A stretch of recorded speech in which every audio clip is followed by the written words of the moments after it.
Good evening. Welcome to the Town of Amherst Zoning Board of Appeals meeting. Tonight's date is Tuesday, April 15th, 2025. We'll begin tonight's meeting with the Pledge of Allegiance. Will you please stand up? Pledge allegiance to the flag of the United States of America, the republic which stands one nation under God, indivisible, with liberty and justice for all. Thank you. Before we begin the agenda, I'd like to go over a few housekeeping items. In the event of a fire or other emergency, please follow the clearly marked exit signs located throughout the building and this room. Upon exiting the room, please exits. The primary exits are located at the front and the rear of the building. Please do not use the elevator in the event of an emergency. Tonight's meeting is being recorded and streamed live online. If you choose to leave before your item is heard or decided, or you'd like to know the outcome, you may contact the town clerk's office tomorrow after 9 a.m. At this time, I'd like to have the deputy town clerk take the roll. Chairman Bray, Present. Vice Chair Schubert, Present. Member Phillips, Member Parker, Member Gergen. Thank you. Thank you. We are also joined this evening by the town zoning board enforcement officer, Mr. Daniel Towski, assistant town attorney, Sebastian Odiata, and town board member Jackie Berger. Before we begin on the agenda items, may I have a motion to approve the minutes from our previous meeting? Motion by member Schubert, second by member Gergen. All in favor, say aye. Aye. Any opposed? That passes 3-0. The first item on tonight's agenda is 119 Bros Drive.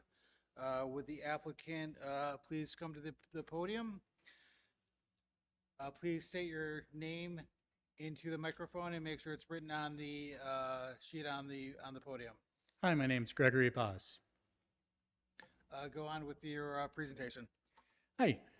So we'd like to propose a project for whole home natural gas generator installation on our property. So the key thing is that we need a variance to support the location we'd like to place it.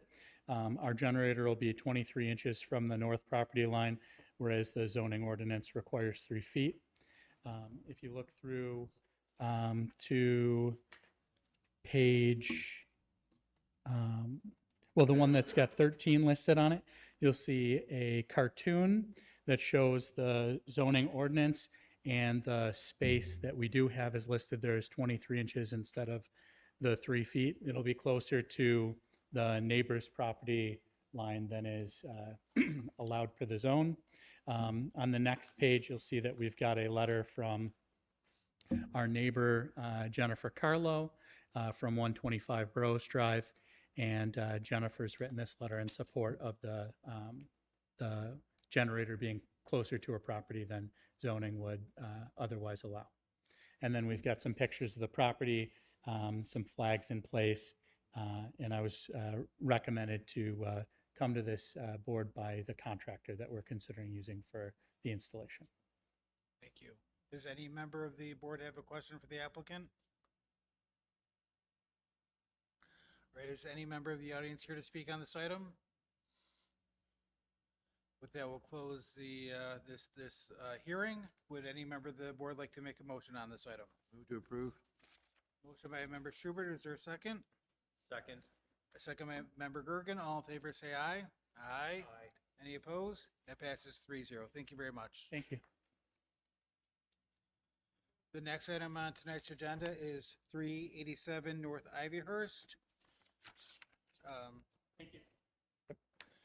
Good evening. I'm Mike Hitzel. I'm from the Town of Amherst Engineering Department. I'm here tonight to talk about our project that we've liked at Delwood Park. As part of the project, we will be doing an inclusive ball field there, and we need to adjust and make adjustments to the parking lot there. As part of that, we are asking for a variance to seek some landscape items on there. Right now, on the screen, you can see our existing parking lot layout. The current parking lot does not have any type of landscape screening or islands inside of it. And on the next sheet page will be our ideal expansion for the landscape, or for the parking lot itself. We are going to go south off of the existing one to pretty much include all accessible parking spots for the inclusive ball field, which would be installed to the south. Another variance that we're asking for is to the north of the building that we are proposing to eliminate any landscaping. Just because we're trying to promote as much egress and access around the building itself for the users, which the users typically for the inclusive ball field will include any wheelchair access users, people with mobility impairments. So tonight, as we're pretty much seeking, yes, to not need the landscape islands in the parking lot, just because we are trying to maximize the amount of parking spots that we can provide for the community. There are some existing storm lines that were put in when that existing parking lot was put in, and to avoid having to relocate and move those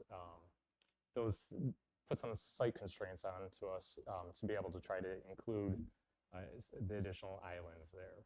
One item that we are going to be definitely including on this is on the east side along Delwood. We will include the landscape screening that's required by the town code. So trying to work back and forth to provide what is necessary and required, but still trying to hopefully gain as much parking as we can on the site. If there's any questions, be happy to answer. Does any member of the board have a question for the applicant? Is any of the member of the audience here to speak on this item? Come to the podium.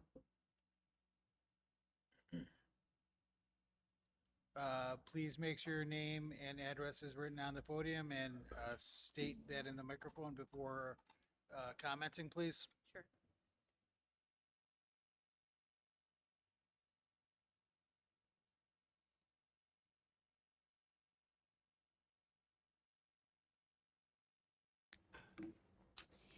My name is Amy Gorski.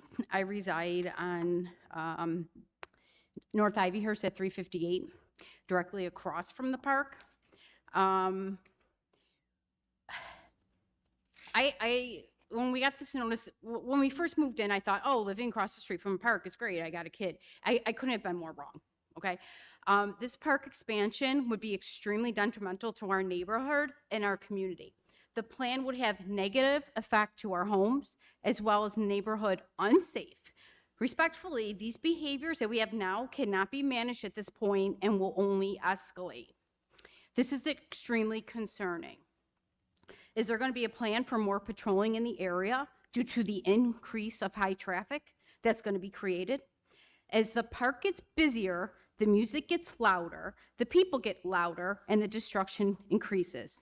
Speeding down our street is excessive and so unsafe, and now even more cars are going to be added and proposed to be added. Even though there's that parking lot, it doesn't matter. There's still going to be parking on the street and will continue. This doesn't make any sense. Why should we expand this park?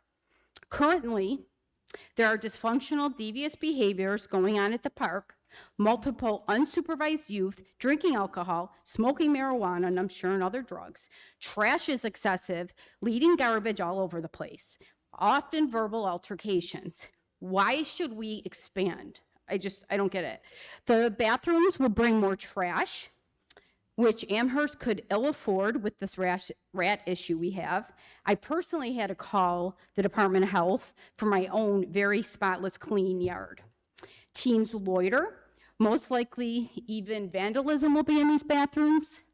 We're just asking for more problems. Right now, they've already destructed the playground. There's profanity on there. Our homes will have even more reduced privacy. This increases my family's safety, having a rise of people around. This is just not teenagers. Families have parties in that park as it is, resulting in blaring music all hours. Random families just show up there, take over the park area, and these inappropriate behaviors result with my child and her friends going there to even try to play.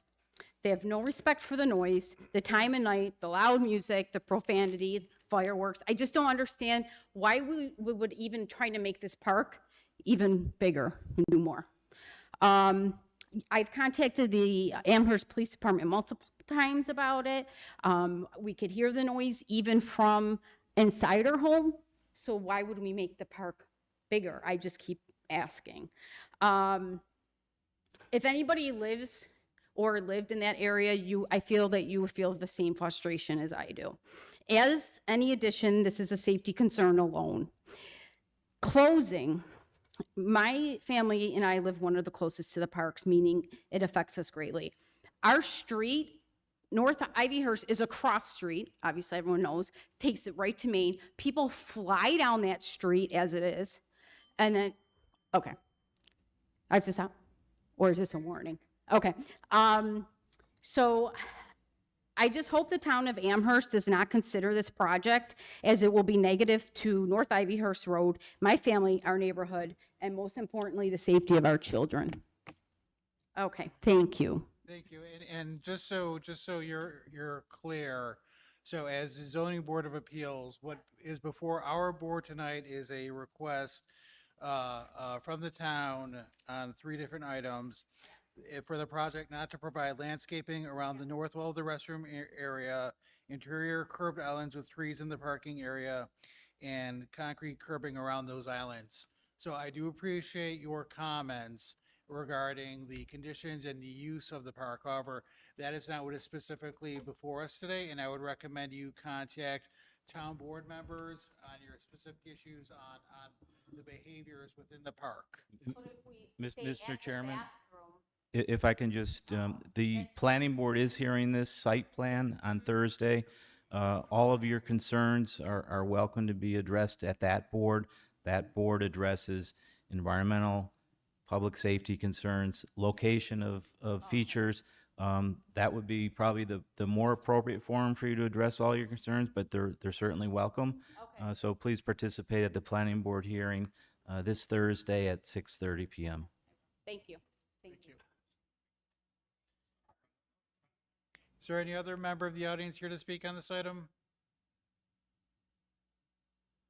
All right, with that, we'll close the hearing.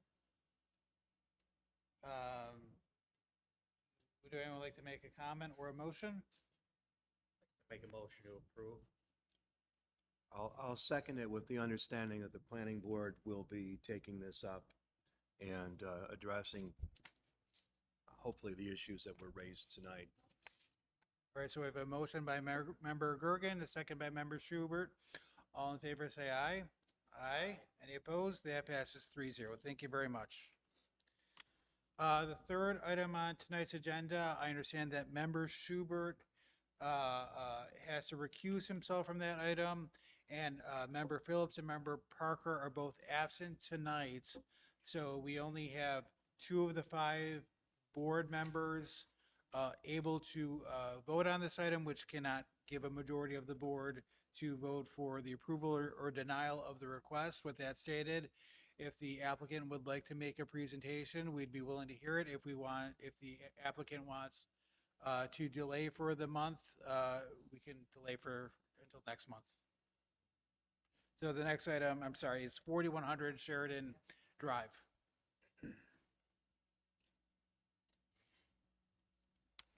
Hi there. My name's Lauren Adornetto. I'm an attorney with Phillips Lytle for Basil Resale. So my name's Lauren Adornetto. I'm an attorney with Phillips Lytle.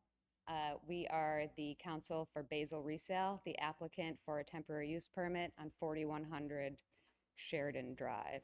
So following up on Chair Bray's comments, from the applicant's perspective, we've made an appearance in the event that the board would like to hold the public hearing tonight, though if the board prefers to wait to open the hearing until all members are present, we'll. I think it might be better to delay the month. So adjourn and we'll Yep, reappear at the May meeting. yes. Need a motion for adjournments? Motion to adjourn. Can we even do that? Can we get the town attorney's opinion on that? Let Sebastian in. Are you asking for a recommendation without John? Whether member Schubert can make a motion for adjournment. I To can the make a second motion. motion. whether he can make a motion to second the adjournment or, Since he's recusing himself, other members just. I can make- My suggestion is, first, I'd make sure the applicant is in agreement with adjourning it. If not, you should run the hearing with the understanding that nothing's going to come from it. From the applicant's perspective, it makes sense to table the matter until the May meeting, open the hearing at a time when a full board can act on the application. You have two, you can motion. so I'll make the motion to second. In favor of adjourning till next month, say aye. Aye. Any opposed? All right, that passes. The fourth item on tonight's agenda is 1099 North Road. Would the applicant please come to the podium for that item? This is a special use permit for 1099 North Forest Road.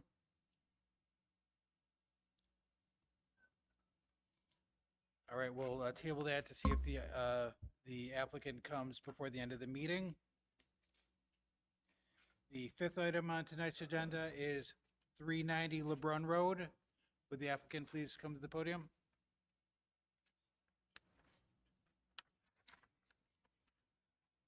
Please state your name into the microphone and make sure your name and address is written on the sheet on the podium. Sure. Brad Tyne at 390 LeBrun Road.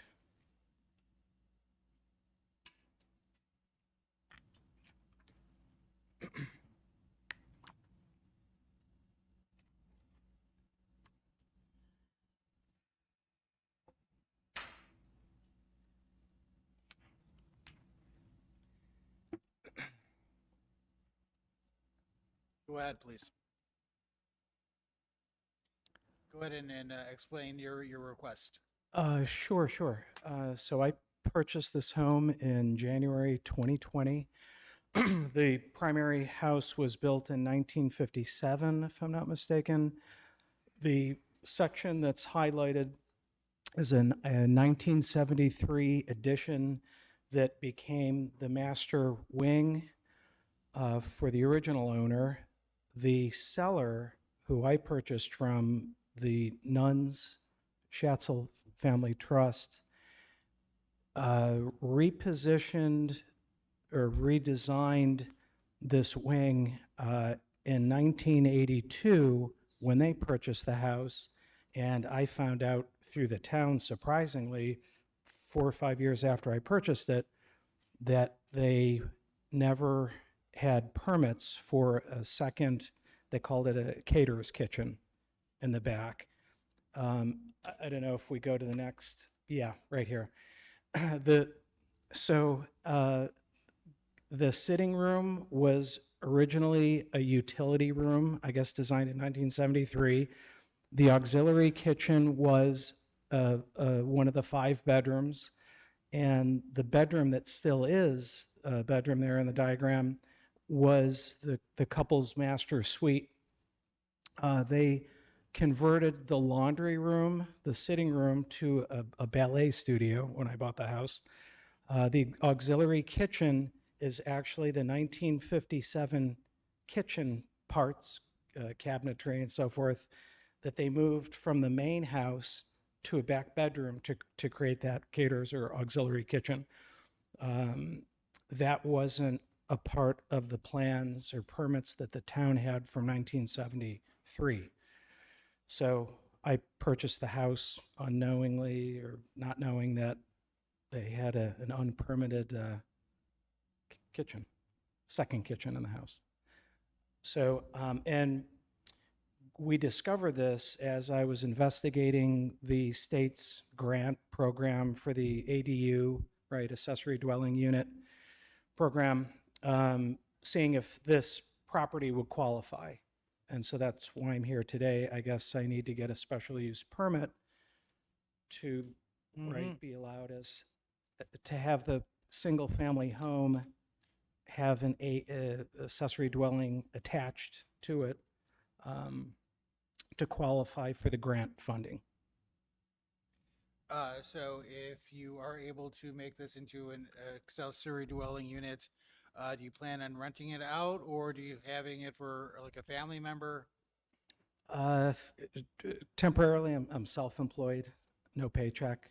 So I'm not married, no children. When I bought the house, it was a little more than I anticipated. I bought it from out of state. My mother looked at it. So the plan is to get approved for the program. Not necessarily gut the whole wing, but update it, maybe furnace, air conditioning, mechanics, and so forth, exterior windows. I started renting to a UB nursing graduate, and then that's how this came about. It's got right there, the blue arrow. You go on the side gates of the house, around the back yard, and into that former ballet room that's a little TV room now. That arrow on the bottom is the hallway that's now a solid wood door that separates what was the master wing to the main house. But to answer your question, the plan is to keep it rented for a while, and then when I don't need to anymore, maybe keep it for family and friends visiting Buffalo. All right, thank you.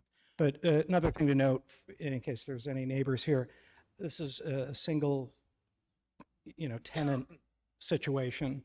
No family, no kids, 10 parked cars out in the driveway. I just don't want the noise or the headaches. Does any member of the board have a question for the applicant? I have a question for Mr. Ulatowski. Does this qualify as an ADU? Yes, it does qualify as an ADU, and our office met with Mr. Tyne and our community development director, and if he is successful this evening, he will be making application for the state pilot program with us. Thank you. Or is any member of the audience here to speak on this item? All right, with that, we'll close the hearing. Is there a motion for approval? I'll move to approve.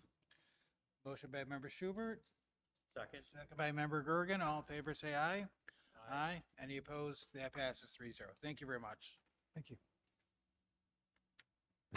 We're on to the sixth item of the agenda. That is 4780 Sheridan Drive. Would the applicant please come to the podium?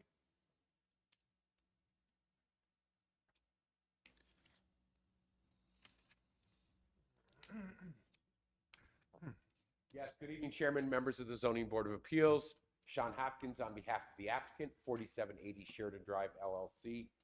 We're here this evening in connection with two contiguous pieces of property located at 4774 and 4780 Sheridan Drive. The site was rezoned by the town board on February 5th of 2024. Which one should I never get this right. Site is located here. Was zoned R3, got rezoned by the town board to R4 on February 5th of 2024. It's directly across the street from a site you know very well at 4795 Sheridan Drive.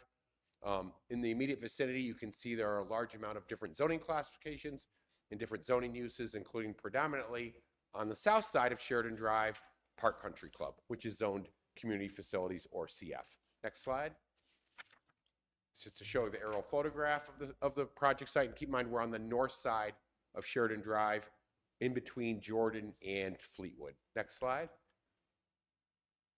It's a little bit closer. So the site itself consists of slightly more than 5 acres in size. Until very, very recently, 4774 Sheridan Drive was a single-family home, which has been demolished as part of the Brownfield Cleanup Program. And 4780, of course, was the former Gleason site, which also contained a relatively large house and some accessory structures. Those have also been demolished very recently pursuant to permitting from the building department. Next slide. There is a copy of the preliminary plat. It is important to note that while we're in front of this board in connection with variances this evening, we are also going to the planning board during its meeting, hopefully next month in May, in connection with the pending request for preliminary plat approval. The project that we're proposing on this site consists of 11 two-family residential buildings, 22 units in total. Those will be for sale. Each of the units will feature a 2-car garage and covered deck. We are showing high-impact screening along the perimeter of the site, including a 6-foot-tall fence. Each of the units will be approximately 1,780 square feet in size, 2 bedrooms, 2 bathrooms, set up to accommodate single-story living, and the anticipated sale price is $500,000 and up. It's also important to note the infrastructure on the site, including the driveway, sewer, water, et cetera, will be privately owned and maintained. Next slide. This has been subject to an extensive history. As I indicated, the town board previously reviewed this project and, reviewed and approved a rezoning of the site more than a year ago. The key inquiry that the town board had in connection with the rezoning was the required environmental cleanup pursuant to the DEC Brownfield Cleanup Program. This site was accepted into that program on October 15th of last year.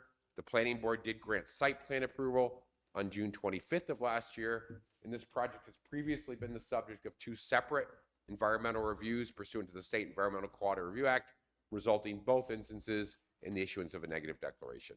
Next slide. The rendering that shows the front elevation of the buildings. We think these are very nice. The architect on this project is Jim Fahey from Rochester, New York. Next slide. It's just showing the true elevation plan from the front and the right side. And then the mirror on the bottom, the left side, and the rear elevation. You can see, again, designed to accommodate single-story living, with the exception of certain units that are on the back of the site that we agreed to a zoning condition. They would also accommodate a second-floor office, bedroom, guest bedroom, et cetera, study, whatever someone would want. But we envision most of these will probably be single-story only. Next slide. Floor plan showing the first floor. Next slide. Copy of the landscape plan. As I indicated, this project has already received site plan approval from the planning board as part of the extensive review process, including the planning board holding 2 or more public hearings, the town board holding 2 or more public hearings. We've agreed to very extensive landscaping as part of that high impact screening.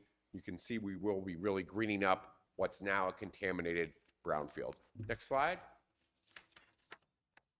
Copy of the landscape plan. As you can see, we're literally planting over 250 trees, 215 shrubs, 77 ornamental grasses.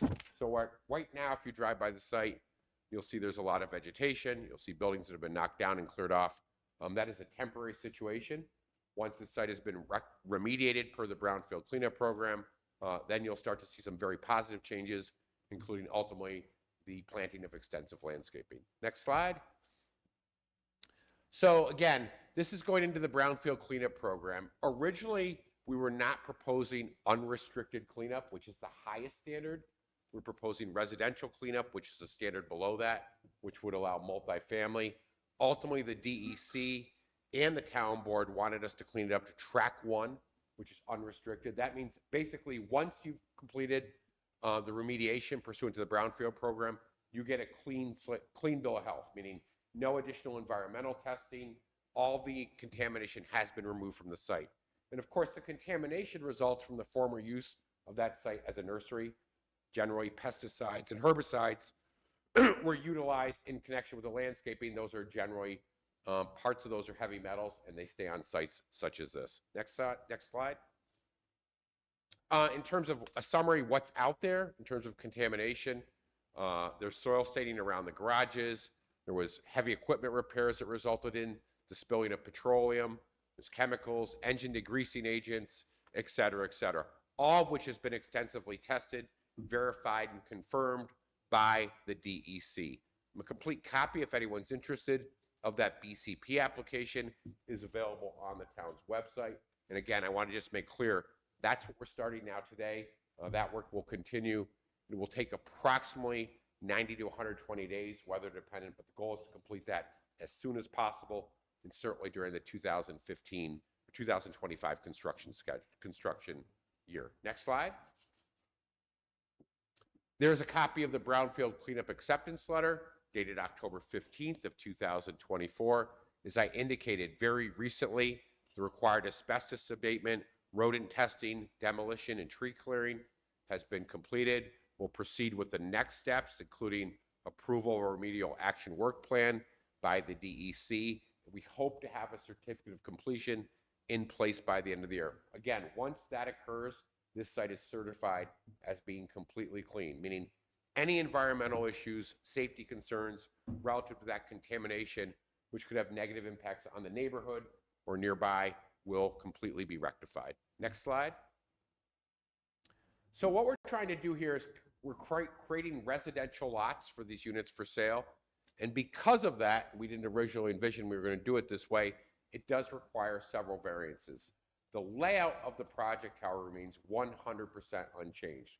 We've not changed anything compared to what the planning board previously reviewed and approved during its meeting on June 25th of last year. Next slide. So I'm going to walk you through the variances real quick. Lot area. So because this is zoned R4, the minimum lot size is 5,058, or the minimum lot size that we're proposing is 5,058 square feet versus what's required. Each of these will be constructed on an individual lot. Minimum lot width, the zoning code requires 90 feet. We're at 52.15 feet across, which is right here.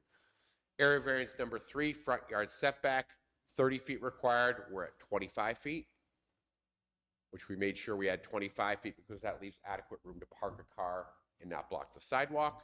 Area variance number 4, 30-foot rear yard setback here. And in this instance, we're at 8 feet, measured from the back to that property line. And then finally, combined side yard setback, 20 feet required. Combined, we're at 8 feet on each side. 10 feet combined interior, and we're at 0 feet. And that's because, obviously, these are 2-unit homes. And then that's the exterior setback. And then finally, maximum building coverage, 35% required, and we're at 44.5%. I do want to note, anything that's outside the confines of the individual lots, all of this large area, this area, and all of this area will be common area, so it doesn't count towards those calculations. However, it will be part of the project. Next slide. Obviously, this is governed by the balancing test and the 5 criteria set forth in New York State Town Law, Section 267, B3B, which requires you to balance the benefits that will be received by the applicant on the one hand and weigh those against any resulting detriments to the health, safety, and welfare, the surrounding neighborhood or community. Here, the variances are quite clear, the benefits of the variances are quite clear. Allows us to proceed with the subdivision of the site per the pending request for preliminary plat approval. On the other hand, there are absolutely no detriments. Literally, it's the exact same layout. We're just creating parcels on a plan.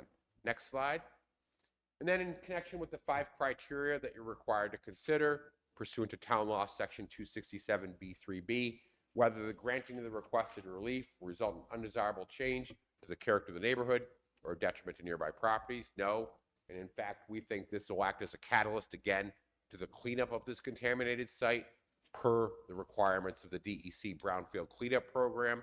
This project has again been extensively reviewed by both the town board and the planning board, and will be subject to an additional public hearing to be held by the planning board during its May meeting. The site is currently properly zoned R4, and we are now cleaning it up to the highest standard per the BCP program.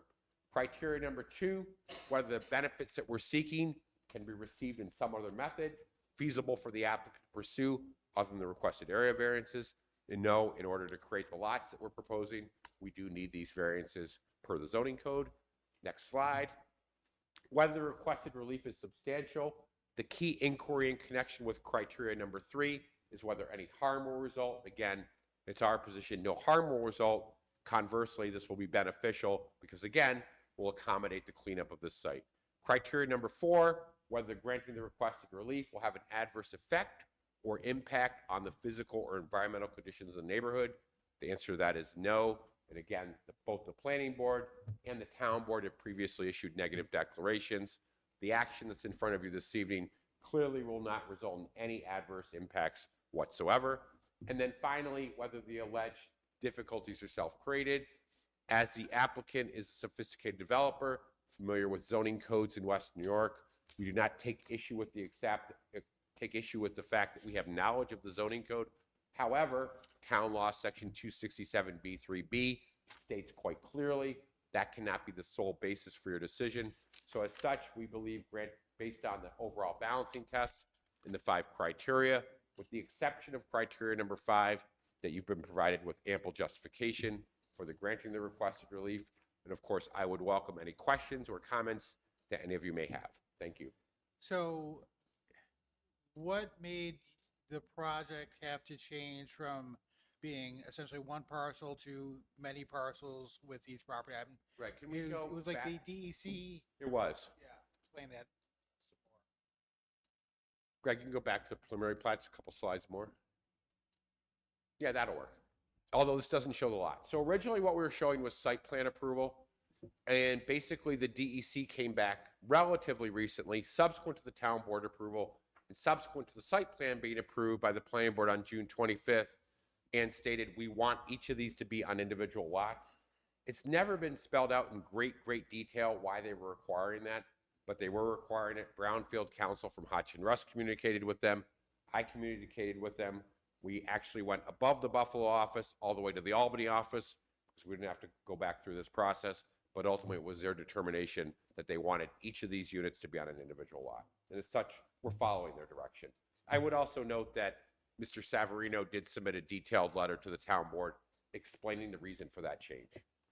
And then if you did not have to subdivide it, would you need any of the variances you're requesting today? None of those variances would be required. They're literally required because we're creating lots. Thank you. Any questions? That was the question I was just gonna follow up, because it were just strictly a condominium, you wouldn't need the lots, wouldn't need the 6 variances, and it's just because of the remediation and that you're doing the lots. Right. As Mr. Schubert knows better than anyone, typically when we do this type of project, there are other examples in town, we don't create these lots. Mm-hmm. But we want to make sure, if we would have continued to argue with the DEC, we'd lose this year, the site wouldn't be cleaned up, so it's easier just to work with everyone. Understood. All right, is any member of the audience here to speak on this item? Please come to the podium. Make sure you say your name into the microphone and have your name and address written on the sheet on the podium, please. Move the mic down. My name is Bev Cuviello. I'm at 91 Fleetwood Street that backs up to this. I am also the neighborhood spokesperson, so I believe I have a little bit more time to speak. If we could go maybe to, I think it's slide like 16 or 17 with the drawing of the layout. Here's my concern. Keep a little more, because I'm a little confused and I don't see any detail. The next. Okay, so from what I understood, the back lines of the property, there was, oh, I don't know, I'm not familiar with these. I don't even know how to use this. Oh, there we go, okay. So I'm not sure if this is the back of the property and then this is like the back line of the property. Here's my concern. Originally, when all this was brought up, our biggest concern, Fleetwood Terrace, every single house is built at grade, which means that we are even with the dirt. Anything that's new that's built has to be close to a minimum of 3 feet above grade by law. So that brings us to the point that this is the new building, this is Fleetwood housing. 30 feet from the back of that building is a property line. One such neighbor actually has an in-ground pool right there at the back of her property line. So now from 30 feet, they are required, they're going to put, it started out as a swell, and I believe at the last meeting that the engineer, after I spoke to him and told him that these houses were at grade, that it needed to be more than a swell to contain the water so it doesn't go into people's basement windows and flood their backyards. So we've got 3 feet, 30 feet. 30 feet is 5 of those tables. That's not a very long stretch. Now we've got a swell. That's got to be, I'm going to say probably a minimum of maybe 6 feet. I'm not exactly sure. With the swell, we also need vegetation. So between the swell and the vegetation, I figure we're probably somewhere around 10 feet that we've taken up in the backyard. So now from 10 feet and 30 feet, there's only 20 feet for this water to come down. We get a lot of downpours now. The weather is changing. Our streets flood all the time. We have sewer issues as it is. We have sinkholes because of this. It's an old neighborhood, 1950s, like things happen. So our biggest concern is that these houses that are up here, that are not only 3 feet higher than our houses, they're also 2.5 stories taller than our houses.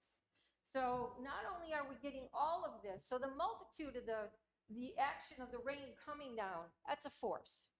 We know it, we've all seen it, we've seen the streets flood. Our street just kind of gets obliterated when we get a rainfall. And the more the time goes on and the more that the sewers are collapsing, the more that we're seeing this. So when I'm reading this piece of paper and what we saw in the thing, they're talking about the back setback to be from 30 feet to 8 feet. My neighbors are in a panic. 8 feet from a property line, where's the vegetation, where's the swell? Maybe that can be explained to me what the difference is there, but I want you to know that that is one variance that I absolutely positively implore you to not change, is that back setback from 30 feet. 30 feet is too close as it is between the swell, the vegetation, the fence, the height of these places. We're going to get inundated. There are many, many lawsuits where they take an existing neighborhood and they put brand new developments in them. And they wind up with between the rats, because everything gets stirred up. Now, we've already had that because they've already disturbed all of that land. They've taken out all of the trees, all of the vegetation. It's quite honestly a dust bowl at this point, which is a little concerning, but it is what it is, and we do want them to proceed. We do know it needs to be cleaned up. But having said that, if we get a deluge, it comes right to us. And in the other lawsuits, and there was one in the city of Buffalo, which was horrific, these people were complaining because all the dirt is so loose with the deluge and everything being higher, that everything comes and then it also floods their storm systems. So we've done a lot of research. This has been going on for 5 years. I have been working on this for 5 years. We're not against it, but what we do want is to protect our existing properties. And that's our biggest concern.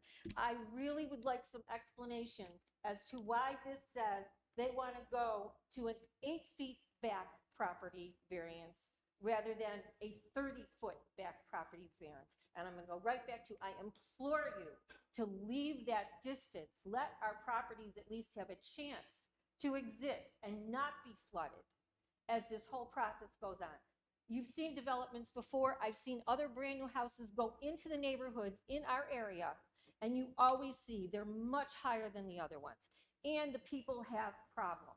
I know on Sweet Home, they put a whole medical development in there, and even the people in the townhouses around there, they're getting flooded because they didn't do anything to prevent that. We'd like to protect our homes. We'd like to protect our neighborhood. So I'm asking you, please, please consider when you're talking about all of this, to consider these back lot lines for these people, all of these people on 3 sides. We should not be subject to having our properties destroyed because they want to build these houses. If they have to make these places narrower, then God bless them, make them narrower. But please keep the variance so we don't have this problem. It's once it's done, it's over. We don't want to be like the other neighborhoods. We don't want to have class action lawsuits. So I'm imploring you, please, the back setback, no variances. Leave it at 30 feet. 30 feet isn't enough to begin with. You picture 30 feet. 30 feet, here's this huge wall in your backyard. That's what we've accepted that we're going to have. We did have all trees. Now we're going to have huge walls. We're accepting that. We're not accepting flooding. Our house is being destroyed. Our basement's being flooded on a regular basis. We have no protection. Our windows for our basements are below grade. So we get water and it's pouring in our basements. Great, thank you. Thank you. If I could, I'm sorry. If I could just, I think that, Sean, didn't you say that next month you're going to the planning board? And the planning board will be the proper board to decide how this proceeds?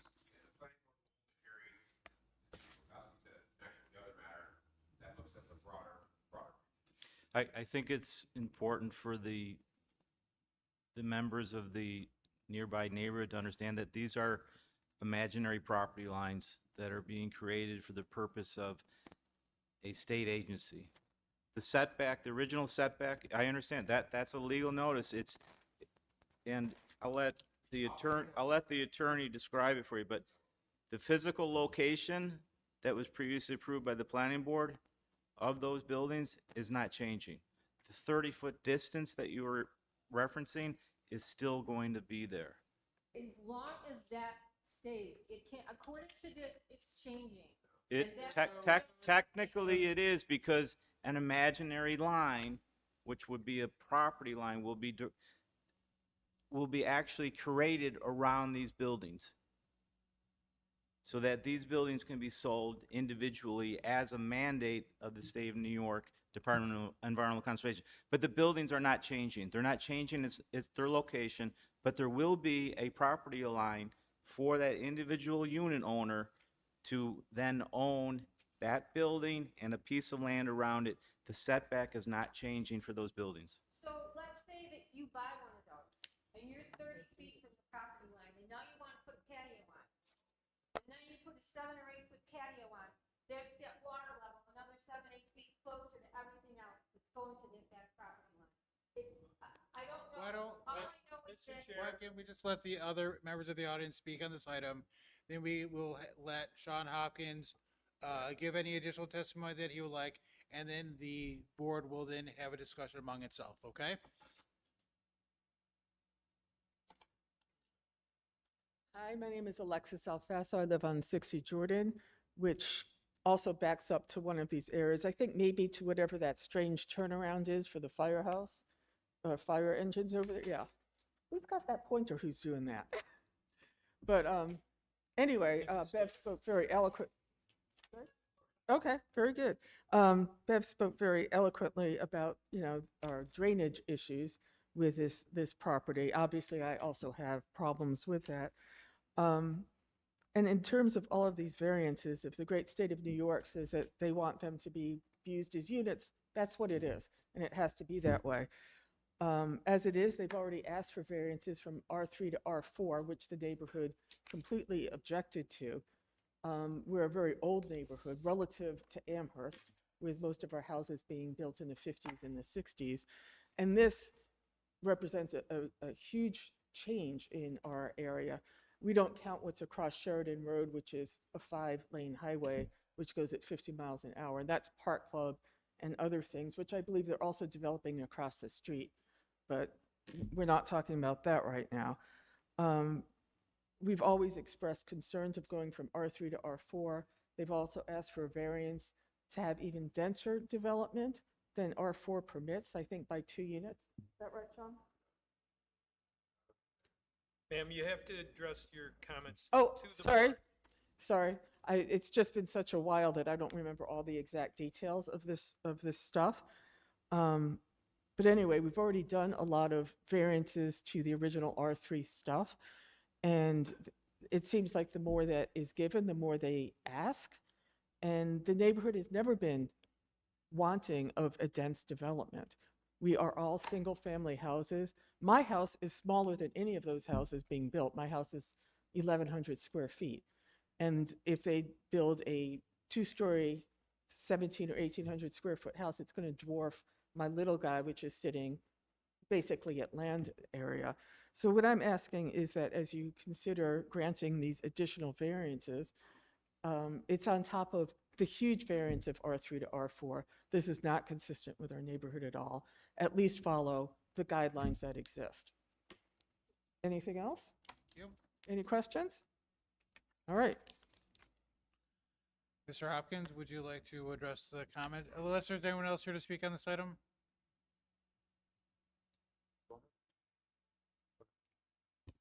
Can we go back? Okay, can we go back to the actual preliminary plat of this? Back a little further. Yeah, thanks, Greg. There we go. So I want to make clear again, this is somewhat confusing to anyone who's here, especially from the resident's perspective. The variance that we're seeking in terms of rear yard setback, the concern that was expressed, each of these, where it wasn't previously, will consist of an individual lot. And that variance, 8 feet, is from the back of that unit to the property line. However, the building remains exactly where it was approved by the planning board. The reason for that is we still have this green space common area. Sean, would you say that again? The planning board has already approved the location of these? Yes, the planning board granted site plan approval by unanimous vote on June 25th of last year. So it's already been approved? It has, but at that time, there were not individual lots. No, I know, but it's already, there's nothing has changed. No, nothing has changed. So I want to make it clear whether, from whatever nearby street you're on, the rear yard setback from the actual unit to your property line is the same. In all instances, it's 30 feet or more, does not exceed that, does not go anywhere below that threshold. In terms of engineering issues, there was extensive discussion about engineering issues in front of the planning board on June 25th of last year. I'm not a licensed civil engineer, but I can confirm several things. Number one, we do have to install a stormwater management system that complies with the stringent stormwater quantity and quality standards of the DEC, including the need for that system to be able to handle a 100-year storm event. There is a stormwater detention basin located here that's been sized to accommodate that 100-year storm event.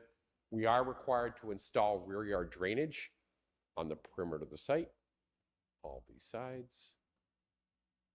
And that stormwater management system that we install on our site has to accomplish several things. Number one, any runoff from our site goes into that system, ultimately gets conveyed through pipes to here, and then gets conveyed at a controlled rate per the requirements out to Sheridan Drive stormwater system. That system also has to be designed to handle any water that comes onto our site today from off-site properties, meaning to the extent there's some drainage from a rear yard, because these are older lots in the neighborhood that do not have rear yard drainage systems generally, we have to handle that water as well. The first speaker is correct that there will be some necessary grading. The goal is to minimize elevating those structures, but in order to have what we call positive drainage, you do have to have some grading. The site cannot be completely flat. There are fully engineered plans on record with the planning department. As I indicated, the planning board will be holding a public hearing during its meeting next month. If any of the neighbors want the most current plans, I can certainly share those. And Pat Sheedy, our project engineer, would certainly be more than willing to answer any questions they have. I'd like to have the opportunity to address any questions they have before that planning board meeting.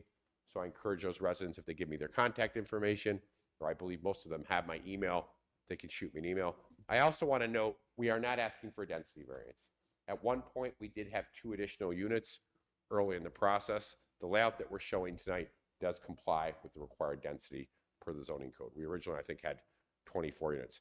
In terms of R3 versus R4, that's already done. The town board, using its wisdom, saw that the only way to allow this site to be cleaned up was to grant that rezoning.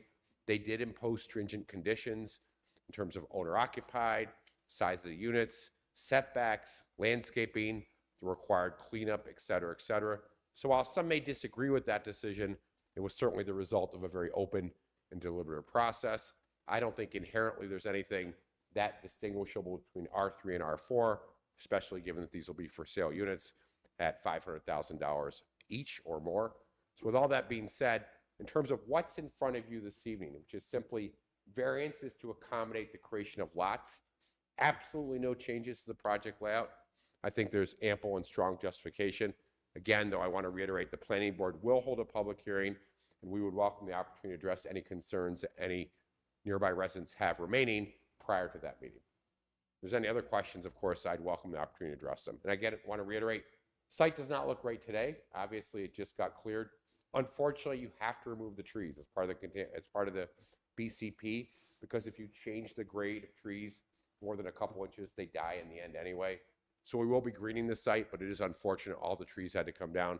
But stay tuned. Over the course of the next couple months, you're going to see some positive changes.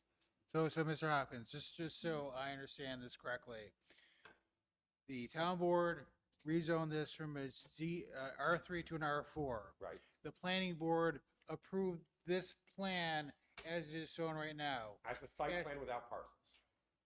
As part of the DEC cleanup process, they had you create parcels. Yep. The zoning variances you are asking of us tonight would have complied if you did not have to create the parcels, and would otherwise meet all the requirements under the R4 zoning that the town board approved. You are 100% correct. Thank you. No, you have to direct any comments to the zoning board. Ma'am, you could have somebody else ask the question for you and come to the podium. There's a process that has to be followed. Can you just come to the podium and? I'm Lori Battaglia. I live on Fleetwood, 32 Fleetwood. So is the understanding that the combination of the common area and then the separate parcels, all that added together creates the 30-foot? That is correct. Okay. So we've got 30 feet between the building and the property line, Minimum. right? Minimum. Okay, with the swale vegetation. Yes. Anticipated drainage. Can, Right, so that's two separate Can- sections. Can I point to it again? Because I think maybe it's not clear. Is that okay? So this would be the rear of this parcel, right? But here's the property line. So between the back of that building to the property line, not to the back of the lot, still remains at 30 feet or more. so that common area is 22 feet around. Right, 22 feet in that instance, right? Can, I think the zoning board has all the information it needs, and so if you guys have any other conversations you want, you can take it outside. And I gladly email you the PowerPoint. So if you, All right. Is there any more comments on this item? All right, we'll close the hearing. Would anyone like to make a motion? Motion by member Gergen, second by member Schubert. All in favor, say aye. Aye. Any opposed? That passes. Thank you Thank very you. much. I do have the next matter. If any of you want to stick around, I can talk to you. All right, the seventh item on tonight's agenda is 4220 Sheridan Drive. Good evening once again. Sean Hopkins on behalf of the applicant, Holly Development LLC. Also with me this evening is John Pastore, the project manager. We're here this evening in connection with what we think is an exciting project, the redevelopment of the gas station and small convenience store kiosk at 4220 Sheridan Drive. Next slide. I think we probably all know this site very well. Sheridan Drive, Frankhauser, the future Grand Central Town Park. This is a photograph looking from Frankhauser. And basically, this is an existing fueling facility with a very small convenience store kiosk. It's remained basically the same appearance as long as I can remember when I began at UB in 1987. However, Crosby's and Reed Petroleum recently purchased the project site, and now finally, after decades, are proposing to redevelop it. Next slide. So the site is actually split zoned. The orange is MS, Motor Services, and the northernmost portion of the site is R3 residential. That R3 portion, which is adjacent to an existing single-family home located at 54 Frankhauser, which is owned by Sandra Korber, is staying the way it is. Nothing is happening within that green space, and that's shown here on the survey. John and I were fortunate enough to have the opportunity to meet with her in January or February on a cold winter day. We shared the plans with her, and I think generally she's okay with what we're proposing after giving her the chance to see the plans and actually enhancing some landscaping and fencing. Next slide. Copy the site plan. So what's involved in the redevelopment project? We're going to take that very small existing, what I call convenience store kiosk, that literally is only 282 square feet, and replace it with one that's 749 square feet, which would be located here. That's the existing canopy. We are going to replace the existing underground storage tanks. There's 2 of them here. We're going to be installing new fencing along the perimeter of the site, which I'll show you a couple slides further. We're installing new landscaping, and then we're also installing a new enclosed dumpster with the remaining required enclosure per the zoning code. Next slide. Copy of the landscaping plan. As I indicated, we did meet with Sandra Korber, the owner of this home, and we have enhanced the landscaping via planting of a row of evergreen trees along the common property line. Those will have a planting height of 6 to 7 feet, but of course will grow over time. Next slide. That's the elevation looking from Sheridan Drive. I mean, if you're at Sheridan Drive, looking to the north. And if you know that site today, literally the kiosk there today barely can fit 2 people in it. So this will be a dramatic enhancement compared to what's there today. Next slide. We'll also be removing that center pump. There's a center pump there that's actually literally right in front of the kiosk and is somewhat awkward and kind of looks unsightly. That will be removed. We also have got input from the adjoining property owner, Cameron Tolsma and the Tolsma family, which they've been in front of this board previously.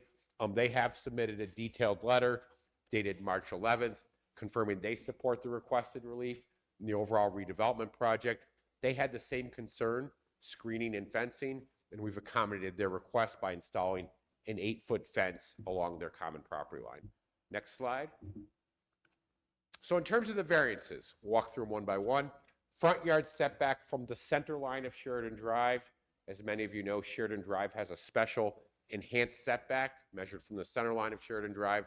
The zoning code per section 253 strictly comply would require 115 feet, and we're at 86.25, which is the orange arrow. The second variance, that's the second variance. Oh, I skipped one. That's the same variance twice. The second variance is for the setback of the RPZ, which is here, literally right here. The zoning code would require 10 feet, and we're at 2.5 feet from the western property line. The third variance is for vehicle use area along the property line to the west, which is here. And that applies all the way back to here, which is the northern edge of the vehicle use area. We're required to provide high impact screening. If you look at the relevant provision in section 724B of the zoning code, high impact screening is defined as a fence or a solid wall 3 feet in height, along with medium impact screening. Unfortunately, we don't have room for extensive landscaping there. However, instead, in place of a 3-foot fence or a 3-foot wall, we're installing an 8-foot fence. That's what was requested. That 8-foot fence will extend all the way along this blue line. However, we'll drop down to 3 feet within the required front yard setback along Sheridan Drive per the requirements of the zoning code. And that's what was specifically asked by the Tolsmas of the adjoining property owner to the west and Ms. Korber, the adjoining property owner to the north. Next slide. Setback of the dumpster enclosure is less than required per section 724B of the code, 10 feet required from the western property line versus 5 feet proposed. That's here. And again, that will be a brand new dumpster enclosure, fully screened. The one that's out there today is quite unsightly. And then 5, we will not have the required 3 feet of landscaping along those portions of the perimeter of the building that face vehicle use area. Again, this is a new convenience store kiosk, and there's simply not room for that 3 feet of landscaping along the perimeter of the building. The only potential way we could have accommodated that is by expanding the footprint of this project and extending to the north. We did not want to do that based on our conversations with Ms. Korber and based on the fact that this portion of the site does transition into residential zoning to the north. Next slide. So obviously this is governed by the balancing test and the 5 criteria set forth in New York State Town Law section 267B3B. In the application, we specified detail why we think we meet that balancing test and the 5 criteria. Clearly there are benefits here. This will result in a dramatic improvement on all aspects of that site compared to existing conditions, including the convenience store, the underground storage tanks, the fencing, the landscaping, the new pavement, the redelineation of the parking spaces, et cetera, et cetera. On the other hand, I do not believe any detriments will result. Criteria number 1, the project will result not in an undesirable change in the character of the neighborhood, but a beneficial change in the character of the neighborhood, and there will not be any detriments to nearby property owners. Whether or not there are any feasible alternatives that the applicant pursue that would eliminate the request for eliminate the requested relief, criteria 2, no. We've minimized that relief to the maximum extent possible. Again, this is a tight redevelopment site. If we could build a bigger convenience store, we would. You simply can't fit it, but this will again be a dramatic improvement compared to the existing site conditions today. Criteria 3, next slide. Whether the requested relief is substantial, and again, the key inquiry being whether any harm will result, and here we do not believe any harm will result. Again, we want to emphasize we think there will be positive changes to the character of the neighborhood. Criteria number 4, whether the granting the requested relief will have an adverse effect or impact on the physical or environmental conditions of the neighborhood. And here, we will have to comply with all applicable standards. There's a minor site plan application pending before the planning department, not the planning board. If you approve the requested relief, we'll have to finalize that review process, thereby ensuring compliance with the required technical standards. There are clearly no adverse environmental impacts associated with this. And then finally, whether the alleged difficulty is self-created, which cannot be the sole basis for your decision-making. However, given that we have knowledge of the zoning code, we do acknowledge this could be viewed as a self-created difficulty. With all that being said, we think there's ample justification for the granting of the requested area variances.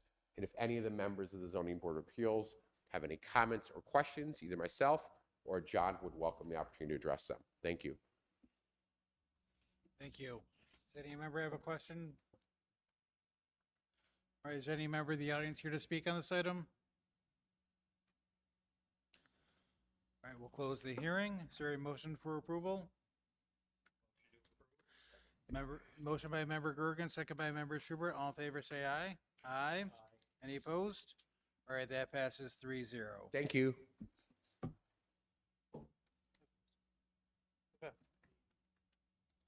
All right, we're on the 8th item of the agenda, 2577 Millersport Highway.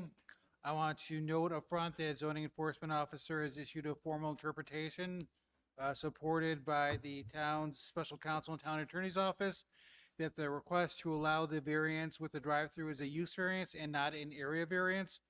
Therefore, the board does not plan to take action on this application tonight as it was submitted under the wrong classification.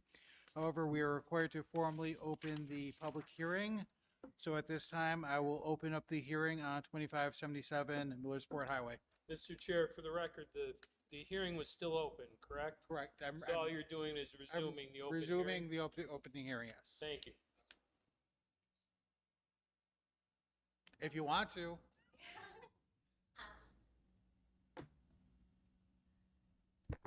Melissa Semide Finley, attorney for the neighbors of Collins Court. Just want to make sure I did fully understand what you said. So you're saying that a use variance is being required here? That is the opinion that we received from the zoning enforcement officer, and that is the, as I understand it, the opinion of the majority of the board. Okay, and so is the area variance going to be determined with the use variance, or is that still open for a decision? This is really a public hearing, which means you can provide information to the board regarding the application that's before it. It's not really a give and take amongst the board. I'm happy to answer questions after the hearing.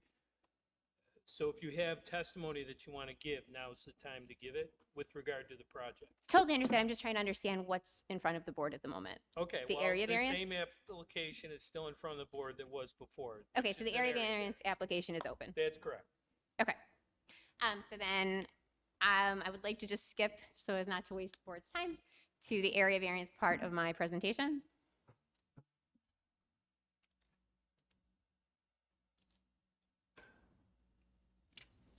Okay. I'll just go back one slide, please. Oh, I'm sorry. Never mind, go back down.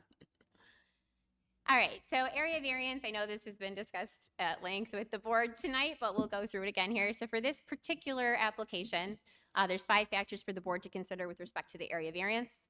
The first being whether an undesirable change will be produced in the character of the neighborhood or a detriment to nearby properties.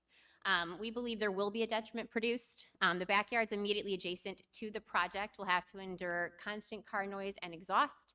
We believe that that will be a problem. People will not be able to enjoy their backyards. They will not have any peace and quiet because, as we know, most Starbucks and coffee drive-throughs are very busy. They have long lines of cars.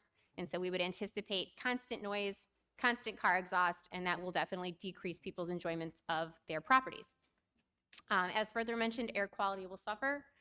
We will be bombarded with car exhaust pretty much all day long. The hours of operation for most of these drive-through coffee services, if it is a Starbucks or others, are anywhere from 5 in the morning until 6 p.m. I think the drive-through would be limited to 6 p.m. under the code, but it's pretty much all day long, every day a week.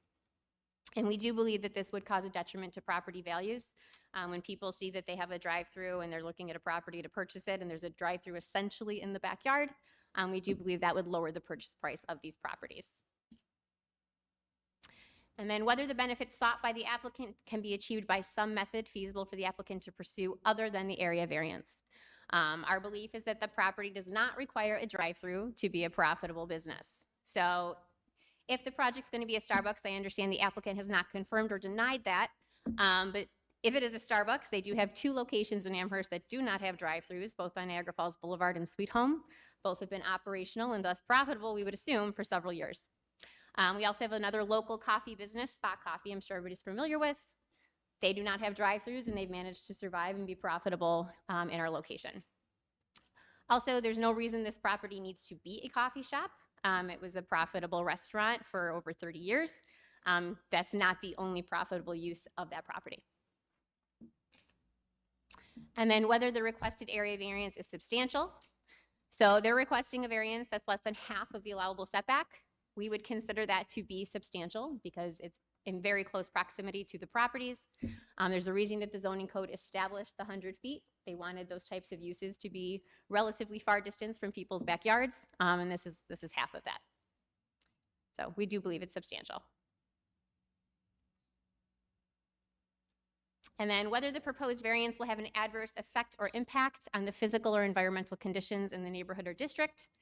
So as previously mentioned, constant car exhaust for more than 12 hours a day would be considered an environmental impact, one that we don't think is acceptable to the neighbors and the people that live in those properties. I did include links to several different health studies that show that car exhaust is detrimental to lung health. There's been studies performed in all different countries, and they always come to the same conclusion, that car exhaust can lead to significant respiratory symptoms, lung cancer, and other lung diseases. And then whether the alleged difficulty was self-created. In this instance, the property was purchased subject to the zoning condition. So they knew about the restrictions when they purchased the property. We can say it's self-created. Now, in respect to the area variance, we acknowledge the hardship being self-created is not dispositive, the same way that it is in a use variance, but we would like to highlight that it was self-created in this instance. And that's really all I had to say on behalf of the neighbors of Collins Court. Thank you very much. Ms. Thank you. Finley, could you just clarify for the record what residents, how many residents you represent? So 3 of the residents, Mr. and Mrs. Palumbo, so I should say 3 of the houses, but Mr. and Mrs. Palumbo, Mr. and Mrs. Semide, and I'm so sorry, what is the, I don't know her last name. I can get you that though. And I'm sorry, and one more. They kind of topped on, but there were 3 to begin with. I guess Sally has joined. Thank you. Is anyone else here to speak on this item?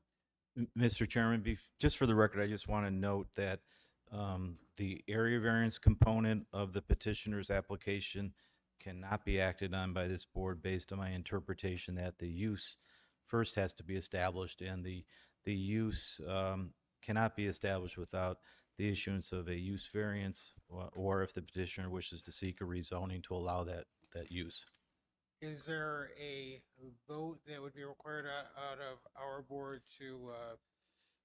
There is nothing other than to acknowledge that I entered into the record an official interpretation in my capacity as a zoning enforcement officer that this has to be treated as a use variance, so therefore the zoning board cannot act on the matter. All right, thank you very much. Could I get a motion to adjourn this item?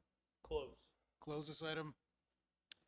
Can I ask one more question? Will we be given separate notification of the use variance meeting? Because we didn't get separate. Assuming there is. Okay, so we'll get notification. Okay, thank you very much. Motion by Member Schubert. Is there a second by Member Gergen? Yes, second. All right, I have a motion second to close this item. Mr. Lukowski? I just want to go to the agenda, back to the agenda. We had one petitioner that did not participate. I'm closing down 2577. I'm sorry, I thought you were closing the meeting. So closing to close item 2577. All in favor, say aye. Aye. Or any opposed? Passes 3-0. We had number 4 on the agenda. That was 2099 North Forest Road. Is the applicant appeared? All right, we'll adjourn that item. Could I get a motion? Motion by member Schubert, second by member Gergen. All in favor, say aye. Aye. That passes 3-0. And then a motion to adjourn tonight's meeting. Motion to adjourn. Motion by member Gergen, second by member Schubert. All in favor, say aye. Aye. Thank you.